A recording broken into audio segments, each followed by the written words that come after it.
Hello, and welcome back to 5 Minute Smart. Today, we are diving into a major political and economic story unfolding right now in Washington and Wall Street. There is a potential massive shift coming to the Federal Reserve. Alice, what is happening with the Fed board? Thanks, Liam. We are seeing a real shakeup. The Department of Justice has reportedly dropped a criminal probe into Fed Chair Jerome Powell.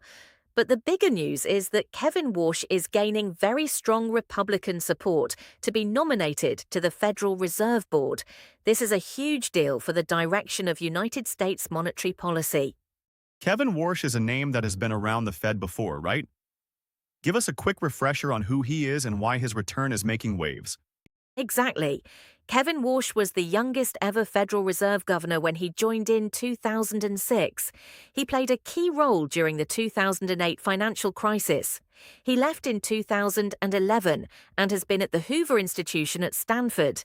He is known for being highly critical of quantitative easing and is generally seen as having a more market-oriented and sometimes more hawkish approach to inflation compared to the current consensus.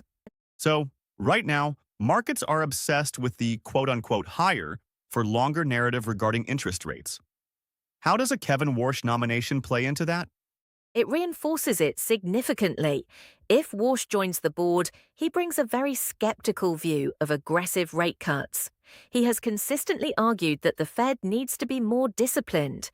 With the current inflation data, like the PCE, running hot, and the impasse with Iran keeping oil prices elevated, a voice like his on the board will likely push back hard against any premature easing.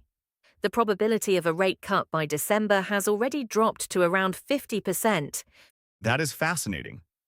It sounds like the internal dynamics of the Fed are going to get much more intense. We could be seeing the groundwork laid for a post-Powell era, or at least a heavily contested one. Precisely.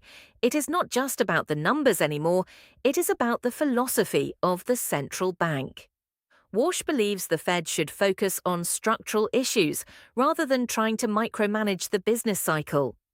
This could mean a fundamentally different approach to the balance sheet and interest rates over the next 5 years. All right, before we wrap up, this is the perfect time for our signature segment. Alice, what is today's smart-sounding sentence that our listeners can use at lunch or dinner today? Here it is. Markets are beginning to price in the reality that the Federal Reserve's terminal rate is structurally higher than the pre-pandemic norm, driven by internal hawkish shifts and persistent inflation. Markets are beginning to price in the reality that the Federal Reserve's terminal rate is structurally higher than the pre-pandemic norm, driven by internal hawkish shifts and persistent inflation. I love it. Very analytical. It perfectly captures why the Kevin Warsh news matters. It is not just a personnel change, it is a structural shift in how the Fed might operate. Fantastic insights as always, Alice. And to our listeners, thank you for tuning in to 5 Minutes Smart. If you found this breakdown helpful, please hit that subscribe button. It really helps the channel grow. And if you want to support us directly, you can buy us a coffee using the Ko-fi link in the description. We will see you next time.